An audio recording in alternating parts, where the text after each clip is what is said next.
Dua po kështu t'i siguroj banorët e njësisë bashkiake numër 11 që paketa investuese e Bashkisë Tiranës për këtë zonë të lënë në harres për 10 vitesh është për vitin 2012, 2013, 2014 kombinuar mbi 16 milion dollar dhe se rrugë me këtë standard dhe këtë cilësi po projektohen dhe po ndërtohen anë mban kësaj zone, por është dhe fillimi i ecjes përpara me projektet e Bashkisë Tiranës, i lënies prapa të paragjykimit, harresës dhe prapambetjes në këtë njësi bashkiake, po dhe shumë tjera nga qendra në periferi,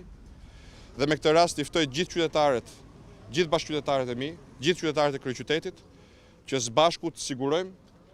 që të ecim përpara dhe mos kthehemi prapa në kohën e baltës, pluhurit dhe konfliktit politik